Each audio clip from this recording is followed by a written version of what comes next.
नमस्कार साथियों, मैं राकेश भटनेरी आपका स्वागत करता हूं विकल्प क्लासेज के यूट्यूब चैनल पर।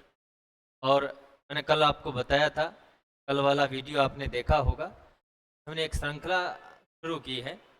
हमने पीछे सीईटी के अंतर्गत आए हुए जितने भी पेपर हैं, पुराने पेपर हैं, उनका आंकलन करेंगे। किस प्रकार के प्रश्न पूछे गए हैं, किस प्रकरण में से कितने प्रश्न, तो उसका आंकलन कर लेंगे और उस आधार पर हम उन प्रकरण को ध्यान से पढ़ेंगे। तो कल हमने कराया था कि 12वीं लेवल का जो पेपर आया था ए ग्रुप में, वो करवाया था। और आज जो हम लेकर आए हैं 12वीं लेवल का जो बी ग्रुप का जो पेपर था पिछले साल का, जो वो लेकर आए हैं, उनके बारे में हम बात करेंगे। तो आप ध्यानपूर्वक देखिएगा, कमेंट कीजिएगा, लाइक कीजिएगा, शेयर कीजिएगा अगर अच्छा लगे। तो सबसे पहला हमारा पहला प्रश्न यहाँ पर आया है। पहला प्रश्न ये कह रहा है, पहला प्रश्न कह रहा है कि कपिल आम खाता है। कपिल आम खाता है, ये प्रश्न है। कपिल आम खाता है, वाक्य में क्रिया है। आपसे क्या पूछा गया है? वाक्य में क्रिया है। पूछ रहा है कपिल आम खाता है। यहाँ पर जो विकल्प दिए गए हैं उनको थोड़ा सा ध्यान रखेंगे। देखिए, कभी भी जब पेपर बनता है ना, कोई भी प्रतियोगी परीक्षा का पेपर बनता है, तो ऐसे कभी भी नहीं, दो ऑप्शन नहीं आएंगे, दो विकल्प एक जैसे नहीं आएंगे। इसमें अपने को लगेगा कि यार ये भी होता है, ये भी होता है। कभी भी नहीं होता है प्रतियोगी परीक्षा का जब पेपर बन के आता है। तो यहाँ पर ये गया गया अकर्मक संज्ञा क्रिया है, सकर्मक क्रिया है, पूर्वकालिक क्रिया है और नाम धातु क्रिया। अगर हम बात करें अकर्मक क्रिया की, अकर्मक क्रिया में क्या होता है कि क्रिया का प्रभाव केवल कर्ता पर पड़ता है। अकर्मक क्रिया में क्या होता है? क्रिया का प्रभाव केवल कर्ता पर पड़ता है। किस पर पड़ता है? केवल वाक्य का जो कर्ता होता है, कर्ता पर पड़ता है। अर्थात हम कह सकते हैं पड़ता है। अर्थात हम ये कह सकते हैं कि क्रिया को कर्म की आवश्यकता नहीं, क्रिया को कर्म की आवश्यकता नहीं होती है। अगर हम ऐसे कह दें कि जब अकर्मक क्रिया होती है तो उस वाक्य में कर्ता होता है और क्रिया होती है। इसके अलावा अन्य पदों की आवश्यकता इस क्रिया को नहीं पड़ती है। क्रिया विशेषण वगैरह उनका तो हो सकता है प्रयोग, लेकिन कर्म नहीं होगा। अब कर्ता पर प्रभाव क्यों पड़ेगा? यहाँ कर्ता को समझना पड़ेगा अपना कि अकर्मक क्रिया का प्रभाव कर्ता पर पड़ता है। मैंने कल भी बताया था कि ये जो पूरी की पूरी क्रिया है कर्ता पर निर्भर करती है कि कर्ता अगर इस क्रिया को करने के लिए तैयार है तो क्रिया हो जाएगी। अगर कर्ता इस क्रिया को करने के लिए तैयार नहीं है तो ये क्रिया नहीं होगी। यानी अगर कर्ता अनुपस्थित है तो क्रिया किसी भी हाल में ये नहीं, इस कर्ता को किसी भी अन्य वस्तु की आवश्यकता नहीं रहती है। कहने का मतलब है ये जो अकर्मक क्रिया होती है ये केवल कर्ता होना चाहिए। मैंने कहा नाचना है, उड़ना है, हंसना है, रोना है, बैठना है, उठना है, जाना है, आना है। समझ रहे हो? ये क्रियाएं हमेशा क्या होती है? अकर्मक होती है। क्योंकि मैंने अगर यहाँ एक उदाहरण लिख दिया कि मोहन रो रहा है, मोहन रो रहा है। अब ये मोहन रो रहा है ना, तो ये रोना क्रिया से प्रभावित कौन हो रहा है? मोहन ही हो रहा है। अगर थक रहा है तो मोहन है। अगर ये रोना क्रिया कौन कर रहा है? अगर मोहन रो रहा है तो हम पर कोई असर पड़ेगा क्या? हमारे शारीरिक रूप से हम क्या परेशान हो रहे हैं? क्या हम थक जाएंगे? लेकिन अगर मोहन रो रहा है ना, ये रोना क्रिया मोहन पर निर्भर है। मोहन रो रहा है तो इस क्रिया से कौन प्रभावित हो रहा है? मोहन ही हो रहा है। और ये क्रिया भी किससे प्रभावित हो रही है? कर्ता से हो रही है। इसका मतलब ये कह सकते हैं कि अकर्मक क्रिया पर। अब यहाँ, अब कपिल आम खाता है, यहाँ पर देखते हैं कि कपिल आम खाता है, तो कपिल जो है क्या खाना क्रिया कर लेता? क्या खाना क्रिया कर लेता क्या जब तक आम नहीं होता? क्योंकि यहाँ मोहन को रोना क्रिया कर रहा है, तो मोहन को केवल मोहन की आवश्यकता है। मोहन खुद है, बस रोना क्रिया हो जाएगी। मोहन को किसी भी कारण हो, बिना कारण भी रो सकता है आदमी। तो यहाँ किसी अन्य वस्तु की आवश्यकता उसको नहीं है। मोहन रोने के मन में आया तो मोहन रोने लग गया। कल भी मैंने एक उदाहरण बताया था कि अगर कर्ता ये मन में आ गया तो कर लेगा। जैसे नाचना क्रिया के बारे में बताया कि कर्ता अगर मन में आ गया तो नाचेगा, है ना। कि रोना क्रिया क्या, जैसे अगर कई ऐसे बच्चे होते हैं जिनको कितना भी पीट लो रोएंगे नहीं, नहीं रोएंगे। और किसी एक ऐसा बच्चा भी होता है जिसको थोड़ा सा आंख निकाल दो वो भी रोने लग जाएंगे। तो इसका मतलब ये कर्ता प्रभावित होता है इस रोना क्रिया से। और अकर्मक क्रिया मैंने बता दिया कि अकर्मक क्रिया के भी दो भेद होते हैं। एक होती है पूर्ण अकर्मक क्रिया, ये हम जब पेपर में करेंगे, क्लास में करेंगे इसके बारे में चर्चा। और एक होती है अपूर्ण अकर्मक क्रिया।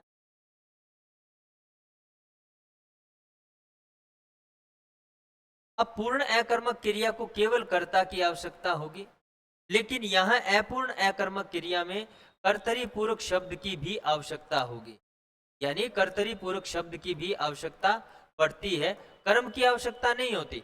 कर्ता के अलावा कर्तरी पूर्वक शब्द की भी आवश्यकता पड़ती है। जैसे मैंने ये मोहन रो, तो केवल मोहन रो रहा है, ये पूर्ण अकर्मक क्रिया है। और अगर मैंने लिख दिया मोहन तो चालाक निकला, मोहन तो चालाक निकला, ये निकलना क्रिया मोहन इस वाक्य का कर्ता है, लेकिन ये चालाक कौन है। ये कर्तरी पूरक का मतलब ये होता है कि इस वाक्य में जो बीच में जो शब्द आया वो कर्ता का पूरक शब्द है, क्योंकि जो चालाक है ना वो दोनों एक ही आदमी है।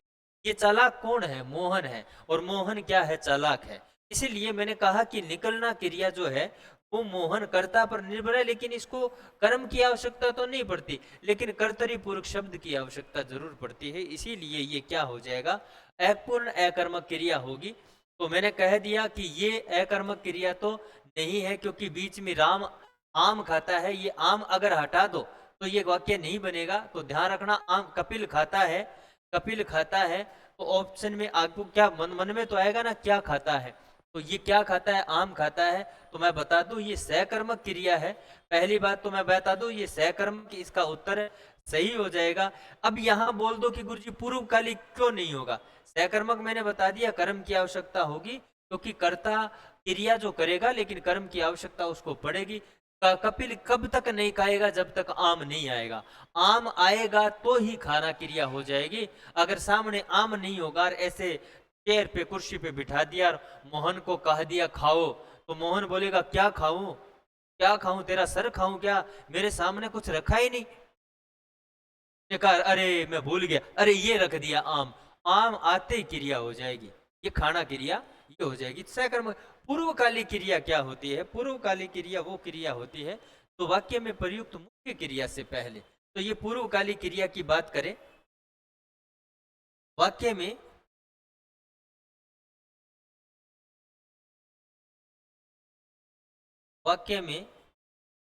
प्रयुक्त मुख्य क्रिया से पहले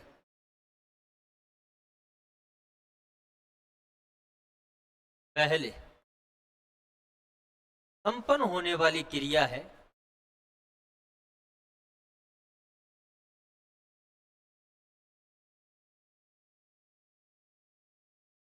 क्रिया पूर्वकालिक क्रिया कहलाती है। क्या कहलाती है, पूर्वकालिक क्रिया कहलाती है, ध्यान रखना है। और मैं बता दूं कि पूर्वकालिक क्रिया के साथ में क्या लगा रहता है, कि पूर्वकालिक क्रिया के साथ कर प्रत्यय लगे, सदैव क्या आता है, सदैव कर जुड़ा रहता है। क्या जुड़ा रहता है, कर जुड़ा रहता है।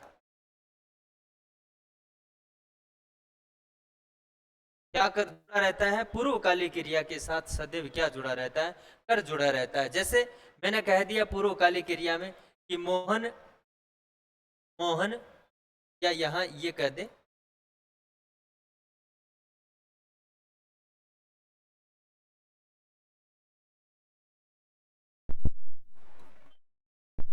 मोहन पढ़कर खेलता है, मोहन पढ़कर खेलता है, यानी यहां मोहन क्रिया कर रहा है, लेकिन पहले क्या करेगा भाई, पहले मोहन क्या करेगा, पढ़ेगा। ये पढ़कर यानी पहले पढ़ेगा, पढ़ना क्रिया संपन्न करेगा, फिर खेलेगा। मुख्य क्रिया कौन सी है? खेलना है, लेकिन ये पूर्वकाली क्रिया हो जाती है। पूर्वकाली क्रिया में सदैव क्या जुड़ा रहता है? मैंने कहा पूर्वकाली क्रिया में सदैव क्या जुड़ा रहता है बेटा जी? पूर्वकाली क्रिया में सदैव कर जुड़ा रहता है। तो अकर्मक क्रिया के बारे में मैंने बता दिया, क्योंकि यहाँ पर अगर पूरा प्रकरण करवा देंगे तो फिर आगे क्रिया करवाएंगे तो वो कैसे करवाएंगे। तो कोई ऐसे मैंने बड़ी बड़ी चीजें आपको बता दी। सकर्मक क्रिया में कर्ता जो है क्रिया है वो कर्म से प्रभावित होती है।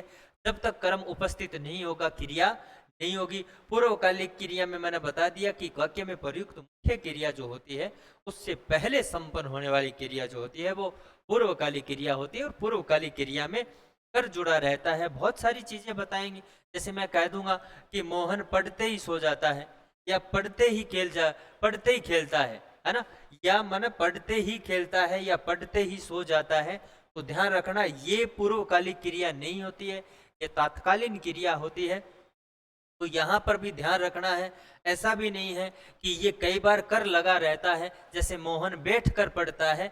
यहाँ पर अगर मैं ये कह दूं कि मोहन बैठ कर पढ़ता है तो ये बैठ कर क्रिया पूर्वकालिक क्रिया ये नहीं है, ये पूर्वकालिक क्रिया नहीं है, ये क्रिया विशेषण हो जाता है। ये क्या हो जाता है बेटा जी? क्रिया विशेषण हो जाता है।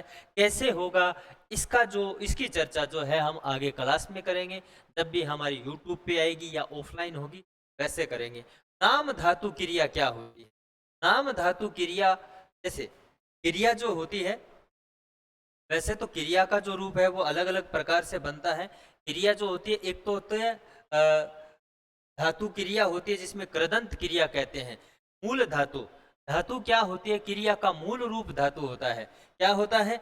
यहां मैं कह दूं कि क्रिया का मूल रूप जो होता है, क्रिया का मूल रूप जो होता है, मूल रूप होता है, मूल रूप क्या कहलाता है? धातु कहलाता है। क्या कहलाता है? धातु कहलाता है। ध्यान रखना, क्रिया का मूल रूप क्या कहलाता है? धातु कहलाता है। तो यानी ये कह सकते हैं कि धातु में प्रत्यय लगकर बनने वाली क्रियाएं जो होती है, धातु में प्रत्यय लगकर बनने वाली क्रियाएं,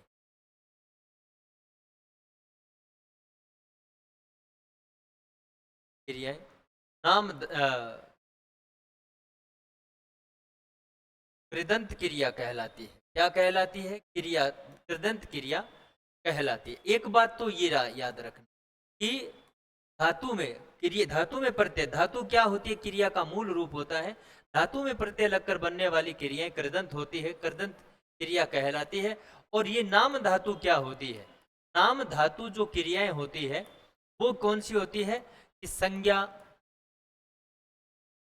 सर्वनाम, विशेषण। संज्ञा, सर्वनाम, विशेषण में प्रत्यय लगकर बनने वाली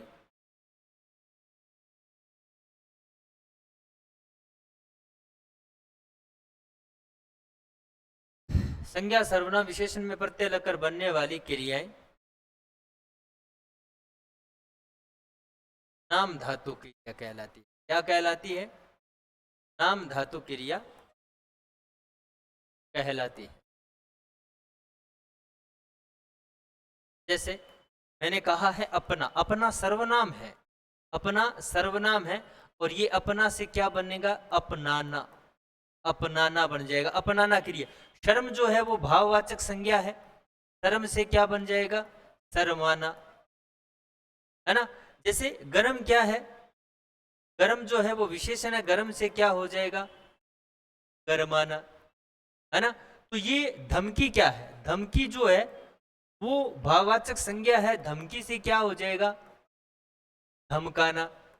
ये जो क्रियाएं होती है वो क्या होती है? नाम धातु क्रिया होती है। मैंने कह दिया कि ये जो आपने पढ़ा है कि अकर्मक क्रिया, क्रिया का प्रभाव कर्ता पर पड़ता है, और सकर्मक क्रिया में क्रिया का प्रभाव कर्म पर पड़ता है। पूर्वकालिक क्रिया में ध्यान रखना है मुख्य क्रिया से पहले संपन्न हो जाती है। और नाम धातु मैंने आपको बता दिया कि नाम धातु जो होती है संज्ञा, सर्वनाम, विशेषण में प्रत्यय लगकर बनती है, तो वो क्रियाएं क्या होती है? नाम धातु होती है। तो ये है, इसका उत्तर जो हो जाएगा सहकर्मक हो जाएगा। ये हम बात करेंगे आगे इसके बारे में पूरी तरह से। तो दूसरा है सब ऑर्डिनेट। ये जो अंग्रेजी परिभाषिक शब्दावली है ना, सब ऑर्डिनेट, सब ऑर्डिनेट का हिंदी परिभाषिक शब्द है। तो देखिए यहाँ पर आपको पढ़ने पड़ेंगे। ये जो शब्द आते हैं मुख्य रूप से सारी, ऐसे नहीं है कि पूरी मीनिंग याद करनी पड़ेगी। अंग्रेजी में तो बहुत सारे शब्द हैं, पूरा शब्दकोश याद नहीं करना है। तो कार्यालय भाषा के अंतर्गत, यानी जो कार्यालयों में जिन जिन शब्दों का प्रयोग किया जाता है वो पारिभाषिक शब्दावली कहते हैं। और जैसे बहुत सारे होते हैं, जैसे अपनो डेपुटेशन होता है ना, डेपुटेशन होता है, काउंसिल होता है, ये बहुत सारे शब्द होते हैं जो अपनी कार्यालय भाषा के अंतर्गत सरकारी कामकाज जो होता है उसमें प्रयोग किया जाता है। या तो उसके कोई अधिकारी का नाम होता है, जैसे एक बार आया था कि एग्रीकल्चर सुपरवाइजर, सुपरवाइजर का शब्द जो हिंदी शब्दावली क्या है, सुपरवाइजर पर्यवेक्षक कहलाता है। क्या कहलाता है? पर्यवेक्षक। जैसे एग्रीकल्चर सुपरवाइजर होता है ना, तो कृषि पर्यवेक्षक। और सीधा पूछा गया था वो सुपरवाइजर का मतलब क्या होता है, तो वही पूछा गया है। और इसका उत्तर जो है, उत्तर हो जाए सब ऑर्डिनेट होता है। अधिकारियों का नाम होता है, अधिकारी का एक पद होता है, अधीनस्थ अधिकारी होता है। तो अधीनस्थ, इसका जो है उत्तर सही हो जाएगा। इसमें ज्यादा देखने की जरूरत आपको नहीं है। तीसरा है आपाद मस्तक। क्या है भाई? आपाद मस्तक शब्द की एक सार्थक वाक्यांश क्या है? वाक्यांश पूछा गया है। वाक्यांश आपाद मस्तक का मतलब होता है सिर से लेकर पैर तक, सिर से लेकर पैर तक। तो यहाँ सिर से लेकर पैर तक जो होता है, आ का मतलब होता है तक, आ जो है वो उपसर्ग है। पाद का मतलब होता है पैर, मस्तक का मतलब होता है सिर, यानी कह सकते हैं पैर से लेकर सिर तक होता है, इसका होता है। मस्तक झुकाने वाला नहीं होता, नतमस्तक होता है। मस्तक झुकाने वाला क्या हो जाएगा? नतमस्तक। कौन होता है जो मस्तक को झुका लेता है? और क्षण में नष्ट होने वाला होता है क्षण भंगुर। क्या होता है? क्षण भंगुर होता है, ध्यान रखना, है ना। आलोचना के योग्य, है ना, आलोच्य, आलोचना के योग्य जो होता है, जिसकी आलोचना की जा सकती है, जिसकी आलोचना की जा सकती है, वो क्या होता है? आलोचना के। ये सार्थक वाक्यांश शब्द है, तो इसके बारे में आपको भी पढ़ना पड़ेगा। ये रहता है। आगे देखो, जिसके बारे में अपने को वर्णन करना पड़ेगा वो मैं बता दूंगा। ये सबसे जरूरी हो गया। बहुत इंपॉर्टेंट प्रश्न है कि किसे सरकारी राजपत्र में प्रकाशित किया जाता है? किसे कोई भी सूचना, राजपत्र होता है, सरकार का एक राजपत्र होता है, गजट होता है जिसको अंग्रेजी में गजट कहते हैं। ये भी ध्यान रखना, परिभाषिक शब्दावली के अंतर्गत आ जाएगा। गजट किसे कहते हैं? राजपत्र को कहते हैं। अभी यहाँ पर देखते हैं कि निम्न में से किसे सरकारी राजपत्र में प्रकाशित किया जाता है। हम इनके बारे में भी पढ़ेंगे विस्तृत रूप से, लेकिन मैं थोड़ा थोड़ा इनके बारे में आपको बता देता हूं। निविदा क्या होती है? निविदा क्या होती है? जब कोई सरकारी या गैर सरकारी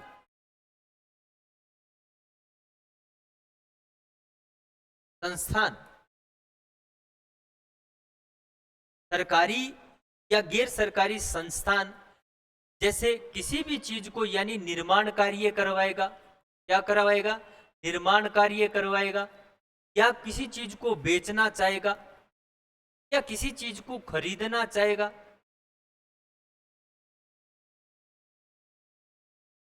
तो जो खरीदने वाले, निर्माण करने वाले, बेचना है तो खरीदने वाले, खरीदना है तो देने वाले, उनको क्या करेगा? आमंत्रित करेगा। तो ये कार्य निर्माण करने वाले, बेचने वाले, खरीदने वाले जितने भी लोग हैं, लोगों को क्या करेगा? आमंत्रित करेगा, लोगों को आमंत्रित करता है। तो ये क्या होता है भाई? ये निविदा होती है। क्या होती है? आमंत्रित करता है कि जैसे अपने को सरकारी स्कूल में क्या होता है? पंखे खरीदने हैं, तो गर्मियों की छुट्टी, गर्मी आएगी तो पंखे खरीदेंगे, तो सरकारी स्कूल निविदा निकालेगा कि राजकीय उच्च माध्यमिक विद्यालय को इतने पंखों की जरूरत है। कोई जो इच्छुक जो है विक्रेता विद्यालय से संपर्क कर सकता है, और जमानत राशि भी इनको जमा करानी पड़ती है, वगैरह वगैरह। ये निविदा होती है। अभी परिपत्र क्या होता है? परिपत्र क्या होता है कि अगर एक ही सूचना, जब कोई किसी सरकारी, जो आपने कह सकते हैं ऑफिस है, दफ्तर है, उसमें से किसी एक ही सूचना को सभी अधिकारियों के अंतर्गत बांटनी पड़े, कहनी पड़े, एक ही आदेश देना पड़े, तो ऐसा नहीं है। जैसे मुख्यमंत्री को सभी जिलों के जिला कलेक्टर को कोई सूचना या आदेश देना है, तो वो ये ऐसे प्रत्येक को नहीं लिखेगा कि जिला कलेक्टर महोदय हनुमानगढ़, जिला कलेक्टर महोदय सवाई माधोपुर, जिला कलेक्टर महोदय उदयपुर, ऐसे बार बार लिखेगा तो मुख्यमंत्री तो ये साइन करने में और पत्र लिखने में रह जाएगा, इतना समय नहीं होता है। तो एक ही प्रकार की सूचना जब सभी अधिकारियों को एक साथ, सभी अधिकारियों को, यानी सभी अधिकारियों को एक साथ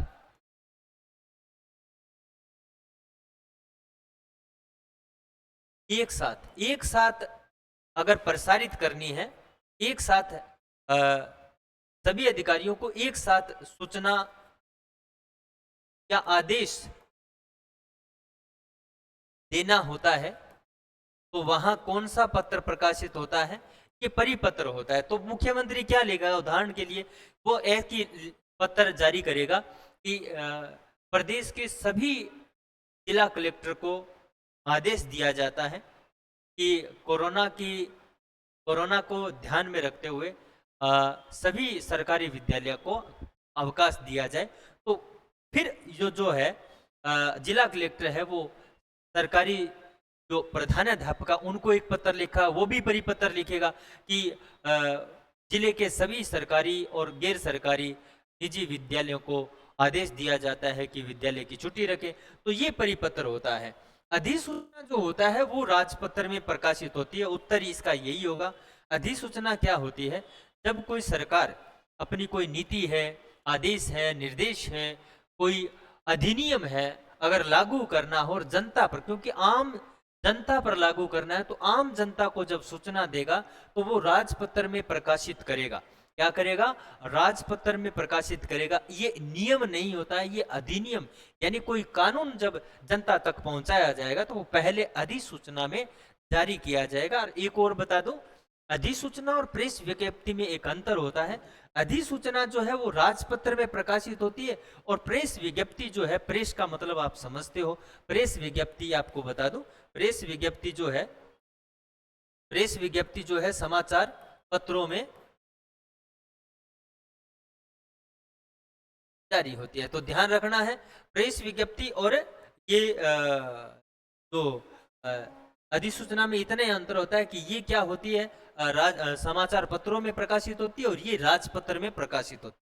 और एक कल बताया था अनुस्मारक, तो ये भी पूछा गया था कि जब कोई एक पत्र किसी कार्यालय को लिखा जाता है और उसका जवाब कार्यालय की तरफ से नहीं आता है कुछ दिन के लिए, तो फिर उसको दोबारा एक पत्र लिखा जाता है जो पहले वाले पत्र का विवरण देके कि मैंने इतनी तारीख को इस नंबर से एक मैंने सूचना मांगी थी या जो भी कहा था, वो उसका कोई जवाब नहीं आया, तो उसका जवाब मांगने के लिए एक पत्र और लिखा जाता है। वो क्या होता है?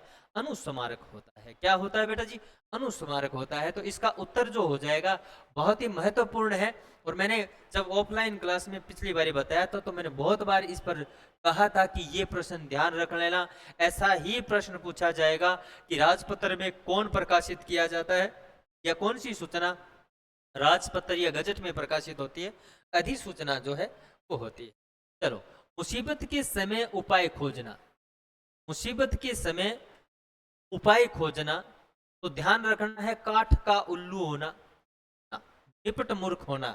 काठ का उल्लू का मतलब होता है, एक तो उल्लू तो वैसे ही मूर्ख होता है, और ये बिल्कुल ये तो काठ का उल्लू है, लकड़ी का उल्लू है। तो ध्यान रखना, ये तो निपट मूर्ख होता है। ये तो क्या होता है?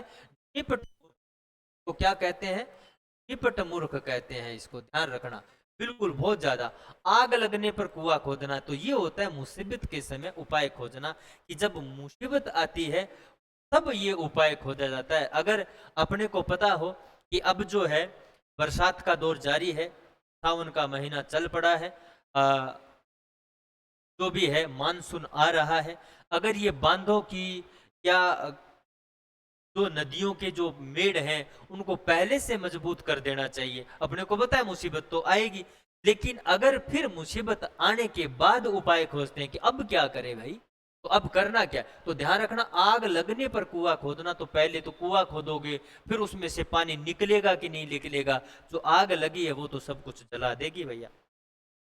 आग यही तो विद्यार्थियों पर लागू होता है कि जब आपका पेपर आता है तब आप भागते हो कोचिंग सेंटर की तरफ, है ना, कि अब तैयारी करें, अब तैयारी कर। अब क्या करोगे भाई, आपसे पहले एडवांस बहुत बच्चे बैठे हैं जिनको जिनको भर्ती की जरूरत नहीं है, उनको पता है भर्ती तो आएगी, तैयारी कर ले भाई। तो आगे अपने पहले से तैयारी कर लेंगे तो फिर आग लगने पर कुआं खोदने की जरूरत ही नहीं है। हम पहले से कुआं खोद के रखे, जैसे ही आग लगेगी कुएं में से पानी निकाला, अपने आग को बुझा देंगे, और बुझाते ही अपने क्या लग जाएंगे, नौकरी लग जाएंगे। समझ रहे हो, तो ये लगता है चादर से बाहर पैर पसारना।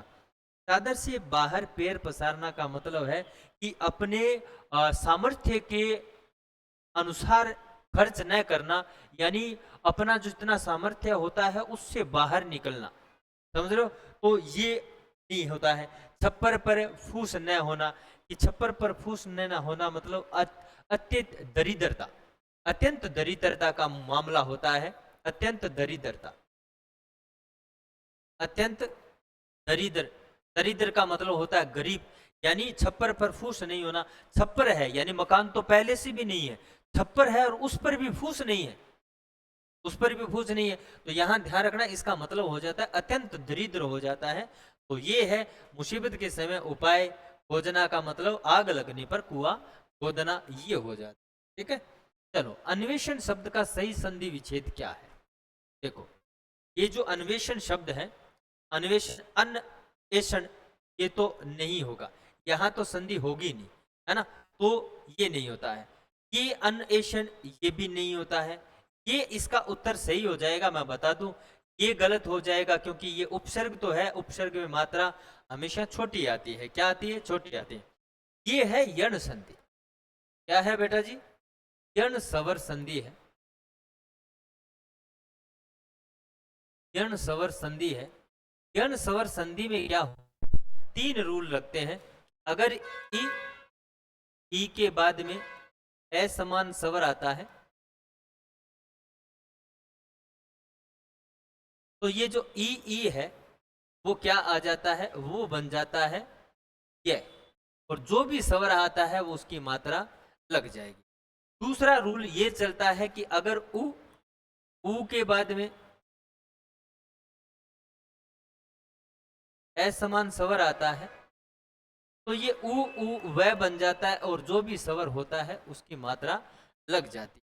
फिर कहता है कि अगर री आता है उसके बाद असमान स्वर आता है तो ये जो री है वो रे बन जाता है, और जो भी स्वर आता है उसकी मात्रा लग जाती है। यहाँ जो अपना नियम लगा है, मैं बता दूं आपको, ज्यादा घुमाऊंगा नहीं आपको। यहाँ जो नियम आया है वो क्या है, उ के बाद में असमान स्वर आया है। उ क्या, देखो, अगर उ के बाद में असमान स्वर आ जाता है तो ये जो उ है वो वह बन जाता है, उ है वो वह बन जाता है, लेकिन जिस व्यंजन के उ की मात्रा लगी होती है वो आधा हो जाता है। जैसे एक शब्द आता है अनु प्लस ऐ, अनु प्लस ऐ, ये कहता है उ के बाद में अन्य, तो ये जो उ है आधा रह जाएगा न, ऊ को वह बना देंगे, आगे क्या है ए, इसके साथ लग जाइए, क्या हो जाएगा, ये हो। जैसे मैंने कहा है वधु प्लस आगमन, वधु धन आगमन, ये कहा कि जैसे वधु, ये कह रहा है ना ऊ के बाद में असमान, ऊ आया, ऊ के बाद में असमान स्वर है, आ है, तो ऊ क्या बन जाएगा, वह बन जाएगा, तो स्वर की मात्रा इसमें लग जाएगी। तो ऊ की मात्रा किसके लगी है, ऊ की मात्रा ध के लगेगी, ध को आधा कर देंगे, ऊ को क्या बना देंगे, वह बना देंगे, आधा बनेगा, लेकिन जैसे ही आगे स्वर होगा उसकी मात्रा आ है तो ये आ लग जाएगा, और ये क्या बन जाएगा, क्या बन जाएगा, वध्वागमन। इसी प्रकार जैसे मैंने लिखा है मधु आचार्य, मधु आचार्य, अब ऐसे इसमें क्या लिखेंगे, ध ध में ध को आधा कर देंगे, ऊ को वह बना देंगे, आगे क्या है आ है, और ये हो जाएगा मध्वाचार्य। क्या हो जाएगा? मध्वाचार्य। तो ये अन्वेषण वाला मैं बता दूं, ये क्या हो जाएगा, न को क्या कर देंगे आधा, ऊ को क्या कर देंगे वह, आगे क्या है ए है, और ये हो जाएगा अन्वेषण। ध्यान रखना, मैंने कहा है ये उपसर्ग होते हैं। संस्कृत में 22 उपसर्ग होते हैं, जिनमें संस्कृत के उपसर्गों की बात करें तो ये होता है अति, मात्रा, अति, अधि, अपि, अभि, अनु, अप, अव, आ। ये ऐसे शुरू होने वाले उपसर्ग होते हैं, और मैंने कहा है कि उपसर्ग में मात्रा हमेशा छोटी आएगी। तो यहाँ पर ये अनु बड़ा भी दे रखा है, यहाँ अनु छोटा दे रखा है, ये सेम सेम लग रहे हैं, लेकिन एक जैसे लग रहे हैं, लेकिन इनमें अनु में मात्रा बड़ी और इसमें मात्रा छोटी। तो मैंने कहा है कि उपसर्ग है तो उपसर्ग में मात्रा हमेशा क्या आएगी, छोटी आएगी, इसीलिए वो अनु वाला है। समझ रहे हो ना, अनु वाला है। और मैंने कह दिया कि ये ए आएगा कि ऐ आएगा, दो तरीके होते हैं, या तो मैं कह दूं ए आएगा कि ऐ आएगा। ये भी ध्यान रखना है कि या तो ए आएगा, ऐशन ऐसे आएगा, या ऐशन ऐसे आएगा। ध्यान रखना है कि ऐ तभी आता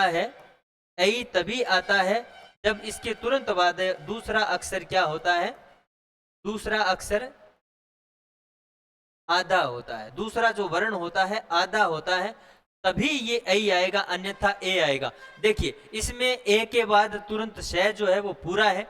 इसी प्रकार जैसे लिखेंगे ना, जैसे मैंने लिखा है ऐच्छिक, यहाँ ऐच्छिक लिखेंगे तो ध्यान रखना ऐच्छिक में ए के बाद दूसरा अक्षर आधा है, तो हम क्या करेंगे, ऐ करेंगे। क्यों करेंगे, मैंने कहा है ऐ तभी आएगा जब दूसरा अक्षर आधा होगा। तो आपको थोड़ा सा ऐसा लग रहा होगा, गुरुजी ये तो अलग बात बता रहे हो, ना तो हमें ध्यान ही नहीं था। बिल्कुल, इसीलिए तो उदयपुर में आए हैं, आपको अलग बात बताने के लिए उदयपुर में आए हैं।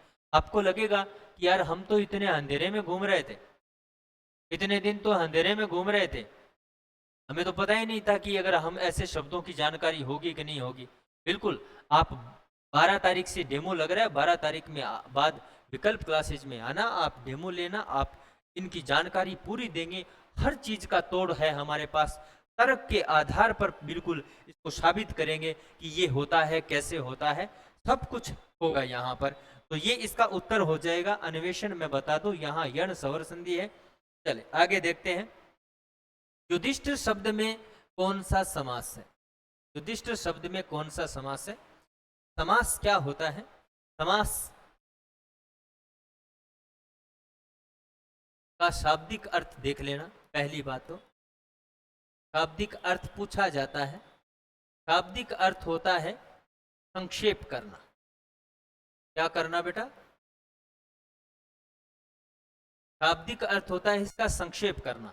ध्यान रखना, समास का शाब्दिक अर्थ होता है संक्षेप करना, और समास का विलोम देख लेना। समास का विलोम क्या होता है, तो समास का विलोम होता है बेटा व्यास। ध्यान रखना, विग्रह नहीं होता है, समास का विलोम होता है व्यास। अब बात करें समास के भेद कितने होते हैं। समास के भेद जो होते हैं वो मुख्य रूप से 6 होते हैं। 6 भेद होते हैं, पद की प्रधानता के आधार पर 4 होते हैं। अगर बात करें, एक होता है अव्ययभावी समास। कौन सा होता है, अव्ययभावी। दूसरा होता है तत्पुरुष, तीसरा होता है कर्मधार्य, 4 नंबर होता है द्विगु, 5 नंबर होता है द्वंद्व, और 6 नंबर होता है बहुव्रीहि। ये 6 समास के भेद होते हैं। ये तो सामान्य जानकारी दे रहा हूं मैं समास के। यहां पर अगर बात करें कर्मधार्य में पहला पद विशेषण होता है। ध्यान रखना कि समास में क्या होता है, 2 पद होते हैं। समास में 2 पद होते हैं मुख्य रूप से। याद रखना है कि ऐसा भी थोड़ा सा ध्यान रखना है, ऐसा नहीं होता है कि गुरुजी ऐसे ही बोल दिया कि गुरुजी कुर्सी में कौन सा समास है, गुरुजी बादल में कौन सा समास है, गुरुजी आसमान में कौन सा समास है, गुरुजी सड़क में कौन सा समास है, गुरुजी गाय में कौन सा समास है, आदमी में कौन सा समास है। देखो, समास के लिए सबसे पहली जो बात रहती है, दो पद आने चाहिए, दो शब्द होने चाहिए। समास जो होता है दो शब्दों का होता है। इसका प्रयोग क्यों किया जाता है सामासिक पदों का, कि कम से कम शब्दों द्वारा अधिक से अधिक अर्थ व्यक्त करने के लिए समास का प्रयोग किया जाता है। तो ध्यान रखना है कि दो पद होना चाहिए। एक होता है प्रथम पद, क्या होता है, एक होता है प्रथम पद और एक होता है द्वितीय पद। दो पद होने चाहिए, ध्यान रखना। प्रथम पद को क्या कहते हैं, प्रथम पद को, प्रथम पद को ध्यान रखना, प्रथम पद को पूर्व पद कहते हैं। क्या कहते हैं, पूर्व पद कहा जाता है। और ये जो द्वितीय पद को उत्तर पद भी कहा जाता है। क्या कहा जाता है, उत्तर पद। और इसको पर पद भी कहा जाता है। क्या कहा जाता है, पर पद कहा जाता है। अब पद की प्रधानता रहती है, अपने को देखना पड़ेगा कि प्रधानता कैसे, पहला पद या दूसरा। जैसे मैंने कहा है गंगा जल, क्या लिखा है, गंगा जल, यहां पर कौन सा पद प्रधान है, गंगा प्रधान है कि जल है। कुछ बच्चे ऐसे कहते हैं कि जल तो सामान्य है, बात कर रहा है गंगा की, गंगा बड़ी है जल छोटा है। नहीं, ऐसा नहीं होता है बेटा जी। ये ऑप्शन में क्या देख रहा है कि यहाँ बात गंगा की कर रहा है कि जल की, यानी आपसे जल मंगा रहा है कि गंगा मंगा रहा है। ये जो व्यक्ति है वो जल मंगा रहा है और वो किसका मंगा रहा है, गंगा का। तो यहाँ बात किसकी हो रही है, जल की हो रही है, दूसरा पद प्रधान है। तो ध्यान रखना है। कर्मधार्य की बात करें तो प्रथम पद विशेषण होता है, तो युद्धि विशेषण तो नहीं है, युद्धि जो है वो विशेषण तो नहीं है। बात करें अव्ययभावी समास में प्रथम पद, मैं बता दूं, कर्मधार्य में, कर्मधार्य समास की बात करें,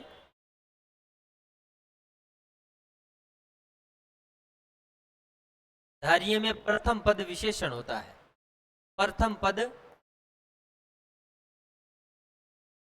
विशेषण होता है। बिल्कुल ये तो नहीं है, प्रथम पद विशेषण नहीं है। दिगु के अंतर्गत क्या होता है, प्रथम पद संख्यावाची होता है, प्रथम पद संख्यावाची होता है। बिल्कुल, ये युधि जो है वो संख्या भी नहीं है, तो ये भी नहीं होगा। अव्यय में क्या होता है, अव्ययभावी समास में क्या होता है, प्रथम पद अव्यय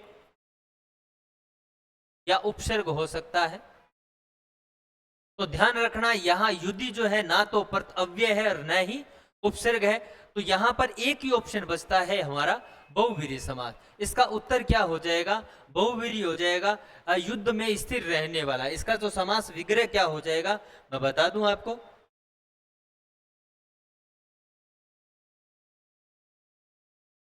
इसका विग्रह जो होता है युद्ध में स्थिर रहने वाला। अब युद्ध में स्थिर कौन रहता है, जो युद्ध में चला गया वो क्यों स्थिर रहेगा, स्थिर मतलब एक जगह बैठा थोड़ा रहेगा, वो देखने के लिए गया थोड़ा, अगर देखने के लिए गया तो वो दर्शक हो जाएगा, युद्धि तो नहीं है। युद्धि का मतलब होता है युद्ध करने वाला। ध्यान रखना है, युद्ध में स्थिर रहने वाला एक ही व्यक्ति था, पांडवों का सबसे बड़ा भाई, धर्मराष्ट्र के नाम से जाना जाता था। उसी का नाम क्या था, युधिष्ठिर। तो युद्ध में स्थिर रहने वाला वो था युधिष्ठिर, अर्थात जो धर्मराज, उनका धर्मराज नाम था उसका। तो वो उस व्यक्ति की बात कर रहे हैं। अभी एक साथ जानकारी और दे दूं, यहां अगर तत्पुरुष समास उदाहरण होता, अगर तत्पुरुष उदाहरण होता तो यहां पर हमें तत्पुरुष पर ध्यान देना पड़ता। पर मैंने पहले भी बता दिया है कि जब प्रतियोगी परीक्षा का जब पेपर बन के आएगा तो एक साथ दो उदाहरण नहीं देंगे, जो उत्तर नहीं देंगे जो एक जैसे हो, नहीं तो फिर वो डिलीट हो जाएगा। तो याद रख लेना कि इसमें तत्पुरुष भी होता है। क्या होता है बेटा, तत्पुरुष भी होता है। तत्पुरुष कौन सा होता है, तत्पुरुष होता है इसमें अलुक तत्पुरुष। क्या होता है, अलुक तत्पुरुष समास होता है। ध्यान रखना, अलुक तत्पुरुष याद रखना।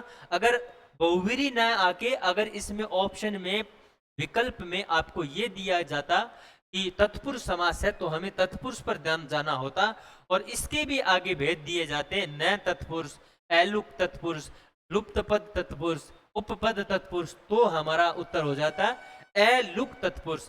एलुक तत्पुरुष में क्या होता है कि जब किसी सामासिक पद में कारक विभक्ति चिन्ह किसी न किसी रूप में विद्यमान रहता है तो फिर वो क्या होता है, एलुक तत्पुरुष समास होता है। इसकी विस्तृत चर्चा जो है हम आगे करेंगे जब हमारा समास के बारे में हम पढ़ेंगे, अध्ययन करेंगे।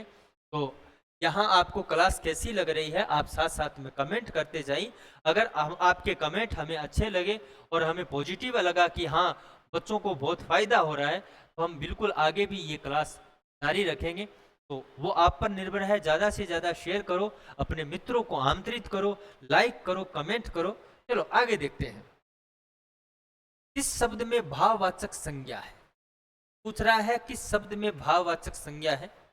पहली बात तो भाववाचक संज्ञा क्या होती है।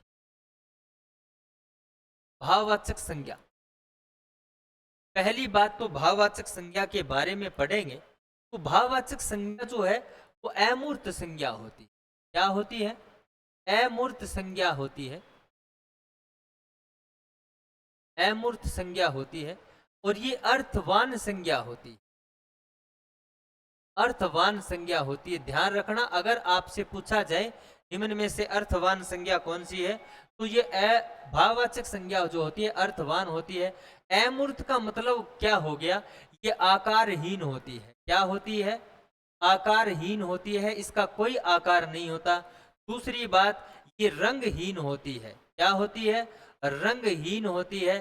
तीसरी बात, ये गंधहीन होती है। क्या होती है, गंधहीन होती है। और अमूर्त का मतलब होता है इसका चित्र नहीं बनता है, चित्र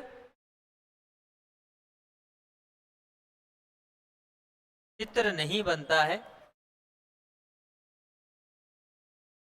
ये होती है भाववाचक संज्ञा। और इसमें जो गाय है, पहली बात तो गाय है, उसका पहली बात तो आकार है कि नहीं, गाय का आकार है कि नहीं है। गाय का आकार है, भाववाचक संज्ञा नहीं है। और ये कितनी है, गाय तो बहुत है। होली एक त्योहार का नाम है, इसको या बात कर सकते हैं भाववाचक संज्ञा को अनुभव कर सकते हैं। क्या कर सकते हैं, केवल अनुभव किया जा सकता है। होली भी नहीं है, होली व्यक्तिवाचक संज्ञा है। हिमालय का भी एक आकार है, ये भी नहीं है। मित्रता जो है वो केवल अनुभव की जा सकती है कि मोहन और मेरे में मित्रता है। क्या है भाई, मित्रता को अनुभव किया जा सकता है। मित्रता का कोई आकार नहीं है कि कितनी बड़ी मित्रता है, कोई गंध नहीं है, रंग नहीं है, नीली है, काली है, पीली है, नहीं है, चित्र भी नहीं बनेगा। मित्रता का चित्र बना के दिखाओ, नहीं बनेगा। तो ये भाववाचक संज्ञा ये होती है। इसमें व्यक्तिवाचक भी होती है। क्या होती है, व्यक्तिवाचक भी संज्ञा होती है। एक क्या होती है, जातिवाचक होती है, ये भी संज्ञा होती है। तो ध्यान रखना, संज्ञा के तीन भेद होते हैं, व्यक्तिवाचक, जातिवाचक और भाववाचक। तो ये किस शब्द में भाववाचक संज्ञा है मैंने बता दिया है। चलो आगे देखते हैं। किस शब्द में सही विलोम शब्द नहीं है। बस विलोम शब्द याद कर लेना, बहुत सारे, क्योंकि शब्दकोश को जितना याद करोगे उतना काम देगा। देखो, बंधन का मतलब होता है बांधना, मुक्ति का मतलब खोलना या छोड़ना। तो ये बंधन का तो मुक्ति होता है, ये बंधन का मुक्ति होता है। गौरव का लाघव, जो गौरव है वो गुरु से बना है और लाघव है वो किससे बना है, लघु से बना है। गुरु का विलोम शब्द लघु होता है और इसमें अ प्रत्यय जुड़ा है, इसमें भी अ प्रत्यय जुड़ा है, समझ रहे हो ना। तो ये गुरु में अ प्रत्यय जुड़ते ये गौरव हो जाएगा, लघु में अ प्रत्यय जुड़ते ये क्या हो जाएगा, लाघव हो जाएगा। क्या हो जाएगा, लाघव हो जाएगा, समझ रहे हो ना। तो ये थोड़ा सा ध्यान रखना। जैसे यहां मैंने कहा है भूत प्लस एक, तो ध्यान रखना ये जो है ना अप्रत्ययवाचक संबंधवाचक प्रत्यय, ये भूत का क्या हो जाएगा, भौतिक हो जाएगा। ये ध्यान मत रखना कि ऊ का ओ कैसे हुआ, तो इसका भी ये सही हो जाएगा। आदि का अप्रारंभ, तिमिर, तिमिर का मतलब होता है अंधेरा, ये भी सही है। प्रकाश आप जानते ये भी सही है। तो ध्यान रखना, ये आदि और प्रारंभ, ये आदि का मतलब होता है शुरुआत, आदि का मतलब भी शुरुआत होता है, आदि मतलब प्रारंभ ही होता है, प्रारंभ का मतलब शुरुआत ही होती है कि प्रारंभ में आदि मानव, शुरुआत का मानव, आदि काल, शुरुआत का काल, और ये प्रारंभ का मतलब प्रारंभिक काल, आदि काल, एक ही बात है। तो ये इसका क्या हो जाएगा, उत्तर सही हो जाएगा। तो किस समूह में विलोम शब्द नहीं है, यही इसका उत्तर आ गया है। यहां तक आपको बात समझ में आ गई होगी। चलो यहां देखते हैं कौन सा शब्द शुद्ध है, कौन सा शब्द शुद्ध है। तो देखो शब्द शुद्धि के आधार पर जाएंगे तो ये जो ऐश्वर्य है वो बना है ईश्वर धन ये लगा है। मैं बता दूं कि कुछ ऐसे प्रत्यय होते हैं जो प्रत्यय लगने के बाद, जैसे एक होता है ये, एक होता है एक होता है ए, एक होता है इसमें यह प्रत्यय, है ना, एक ए ये। यहां पर थोड़ा सा ध्यान रखना है कि ये प्रत्यय जब लग जाता है तो शब्द का प्रथम वर्ण है, शब्द का प्रथम वर्ण, शब्द का प्रथम वर्ण बदल जाता है, प्रथम वर्ण बदल जाता है।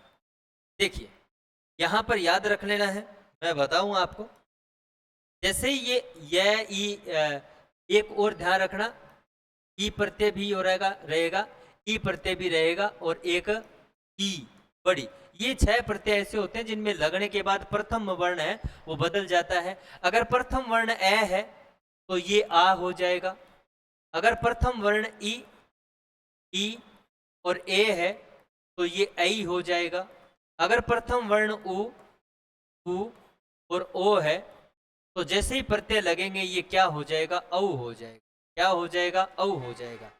जैसे यहां पर मैंने कहा ईश्वर प्लस ये है, तो ये क्या कह रहा है कि यह प्रत्यय जुड़ गया, ई का क्या हो जाएगा, ई ए का क्या हो जाएगा, ऐ हो जाएगा, तो ये ऐ हो जाएगा। और इस शय आधा है तो ये ऐसे हो जाएगा। और जब भी ध्यान रखना, जब किसी शब्द में प्रत्यय लगता है तो प्रत्यय लगने के बाद शब्द का अंतिम स्वर लोप हो जाता है, शब्द का अंतिम स्वर लोप हो जाता है, केवल ए वाले में नहीं होता है, ये थोड़ा सा ध्यान रखना है। तो याद रखना है ईश्वर ये रे आधा हो जाएगा क्योंकि यहां स्वर लोप हो जाता है, तो ये ऐश्वर्य हो जाएगा। कुछ नए बच्चों को बता दूं, अगर ये बातें थोड़ी सी कठिन है क्योंकि जब आप क्लास लगाओगे ऑफलाइन या ऑनलाइन, जब इनके बारे में विस्तृत चर्चा करेंगे तो अच्छी समझ में आएगा। अगर कुछ विद्यार्थियों को थोड़ा पहले से ज्ञात है तो उनके समझ में आ रहा होगा। तो ये ऐश्वर्य होता है, शय आधा हो जाएगा, मूल शब्द जो है ईश्वर से बना है। ये कौनते, ये बना है कुंती प्लस ए, कुंती प्लस ए से बना है। तुमने बोला है कि शब्द का प्रथम वर्ण क्या है, ऊ है, ऊ का क्या हो जाएगा, ये हो जाएगा कौ, क्या हो जाएगा कौ, ये बिंदी लग जाएगी। और तय, तय जो है रह जाएगा, आगे क्या है ए आ जाएगा, तो ये हो जाएगा कौनते। तो ध्यान रखना कौनते नहीं होता है ऐश्वर्य, और ये क्या हो जाएगा कौनते, ये इसका शुद्ध है, इस कौनते का क्या, ये शुद्ध है। और औदार्य, ये भी मैं बता दूं, औदार्य जो है वो उदार, साथ में क्या लगा है, ये लगा है, तो ये उदार, ये ऊ है, ऊ का क्या हो जाएगा, औ हो जाएगा, दा का ये हो जाएगा, रे हलंत हो जाएगा, ऊपर चला जाएगा, औदार्य हो जाएगा, क्या हो जाएगा, औदार्य। तो ये क्या बना, गुरु, गुरु होता है भाई, गुरु होता है और ता प्रत्यय लगा है, तो ध्यान रखना गुरुता इसका सही उत्तर हो जाएगा, गुरुता इसका सही हो जाएगा। जैसे मैं और बता दूं, वसुदेव, ए प्रत्यय लगते क्या हो जाएगा, ए का क्या हो जाएगा, आ हो जाएगा, वासुदेव हो जाएगा, वासुदेव हो जाएगा। इसी प्रकार मनु ए, मनु ए क्या हो जाएगा, मानव हो जाएगा, क्या हो जाएगा, मानव हो जाएगा। ध्यान रखना, दिन, दिन एक, दिन एक क्या हो जाएगा, दैनिक हो जाएगा, क्या हो जाएगा, दैनिक हो जाएगा, है ना। इच्छा, इच्छा इक क्या हो जाएगा, ऐच्छिक हो जाएगा। क्या हो जाएगा, ऐच्छिक हो जाएगा। तो ये रहते हैं, तो इसका उत्तर जो है वो गुरुता सही रहेगा। गुरुता क्या हो जाएगा, इसका सही रहेगा। मैंने पहले भी कहा था कल बेटा, आपको बहुत अच्छी बातें बताई थी मैंने कि जो शब्द शुद्धि है ना, उसके लिए आपको प्रत्यय पढ़ना पड़ेगा, उसके लिए आपको उपसर्ग पढ़ना पड़ेगा, उसके लिए आपको संधि करनी पड़ेगी। ये सब करोगे ना तभी आपको समझ में आएगा, रटने से नहीं होगा। मैं एक बात और बता दूं, आप गणित के सूत्र आप रट सकते हो, जीके के सन आप रट सकते हो, नाम आप रट सकते हो, लेकिन भाषा, किसी भी भाषा को आप रट नहीं सकते। उसको अनुभव करके उसको समझना ही पड़ेगा। इसीलिए ये हिंदी भाषा है बेटा, ये कोई खिलौना नहीं है जो आप जैसे मन में आया खेल जाओगे। खेलने से तो गलत हो जाएगा बेटा, है ना। अपने को खेलना नहीं है और खेलने देती भी नहीं है। अगर ऐसे भाषा से खेलते रहे ना तो भैया खेलने का समय अपने पास बचेगा ही नहीं, है ना। तो ऐसी बात है। तो अपने को क्या है, ये सब कुछ अपने को एक एक चीज पढ़नी पड़ेगी। और ये जो है प्रश्न आगे, इस शब्द में समाज संबंधी अशुद्धि है, अशुद्धि पूछा गया है। तो मैं बता दूं कि ये चक्र पाणी तो सही है, चक्र पाणी मतलब विष्णु का है। योगिनराज ये भी सही है, अहोरात्र हो जाएगा। मैं बता दूं कि रात्रि शब्द जो है, रात्रि शब्द रात्रि नहीं होता है, ये नवरात्र होता है बेटा जी। क्या होता है, ये नवरात्र होता है। इसका संधि विच्छेद जो कहेंगे, संधि विच्छेद भी हो जाता है। ये अहन, ये क्या हो जाता है बेटा, ये अहन रात्रि हो जाता है। ये अहन रात्रि हो जाता है। संधि का नियम लगता है कि अहन के बाद में रे आ जाता है, अहन का अहो हो जाता है, और रात्रि में अंतिम जो स्वर मात्रा होती है वो लोप हो जाती है। तो ये अहोरात्र हो जाता है। चक्र है पानी में जिसके, अर्थात ये तो नहीं होगा, ये नहीं होगा, ये तो विष्णु का है। ये हो जाता है योगिन राज। क्या हो जाता है, योगिन राज। ये ध्यान रखना, अगर आपसे पूछ लिया जाए इसका संधि विच्छेद क्या होगा तो योगिन राज होता है। देखो कुछ ऐसे प्रश्न भी होते हैं जिसमें संधि और समास दोनों होते हैं, संधि और समास दोनों होते हैं।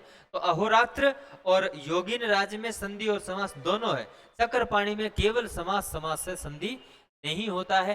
जरूरी नहीं होता है कि जिसमें संधि हो उसमें समास भी हो, और जिसमें समास हो उसमें संधि भी हो। लेकिन ये भी रहता है कि कुछ ऐसे शब्द होते हैं जिसमें संधि और समास दोनों रहते हैं। तो लगता है आपको मेरी बातें समझ में आ गई होगी। आगे देखते हैं कोई प्रश्न बनता है कि नहीं है। तो बेटा जी, आपको मेरी क्लास कैसी लगी, मेरे द्वारा दी गई जानकारी आपको कैसी लगी? मैंने पूरी कोशिश की है कि आपको समझाने की। और ऐसे तो है नहीं कि अपने 50-60 मिनट में पूरी व्याकरण करवा देंगे। जो जो यहाँ पर प्रकरण आया है, कोई व्याकरणिक जानकारी आपको देने की मैंने खोजी है, तो वही होता है। अगर शिक्षण विधियों की बात करेंगे, शिक्षण विधियों की बात करेंगे तो ये रीट में आता है, सेकंड ग्रेड हिंदी में शिक्षण विधियां आएगी। तो यहाँ पर एक समवाय विधि होती है बेटा। क्या होती है, समवाय विधि होती है। समवाय विधि में क्या होता है कि जब हम कोई विषय वस्तु या पाठ्य वस्तु पढ़ रहे हैं, कोई अध्ययन कर रहे हैं अध्याय का, और उसके अंतर्गत जो भी कोई व्याकरण संबंधी कोई बात आ जाती है, तो उस व्याकरण संबंधी बात को वही बच्चों के सामने क्या कर देना, बता देना, वो समवाय विधि के अंतर्गत आती है। और मैं बता दूं, समवाय विधि को पुस्तक विधि कहा जाता है। क्या कहा जाता है, पुस्तक विधि भी कहा जाता है। और ये रीट में आ चुका है, ये रीट में आ चुका है कि निम्न में से किस विधि को पुस्तकीय विधि भी कहा जाता है, पुस्तक विधि भी कहा जाता है। तो समवाय विधि को पुस्तक विधि भी कहा जाता है, के लिए है। तो ध्यान रखना है, मैंने यहाँ जो पेपर करवाया है वो पूरा का पूरा समवाय विधि के अंतर्गत करवाया है। कोई भी अध्यापक होता है ना, वो किसी न किसी विधि का प्रयोग जरूर करता है। आपको नहीं पता चलता, वो अपने सुविधा के अनुसार करता है कि किस विधि के अंतर्गत बच्चे समझ जाएंगे, तो उस आधार पर ही वो क्या करेगा, उस विधि का प्रयोग करेगा। मैंने समवाय विधि का प्रयोग किया है ना, दिमाग में रहता है, मस्तिष्क में चलता रहता है कि मैं किस विधि के द्वारा बच्चों को पूरी की पूरी जानकारी है वो दे पाऊँ। तो आज के लिए मैंने बहुत सारी बातें आपको बताई हैं, आज के लिए इतना ही। कल अपने तीसरा जो सी ग्रुप का पेपर लेकर आएंगे। तब तक के लिए धन्यवाद। बने रहिए विकल्प क्लास के उदयपुर के यूट्यूब चैनल पर। शेयर कीजिए, लाइक कीजिए, कमेंट कीजिए। धन्यवाद, नमस्कार।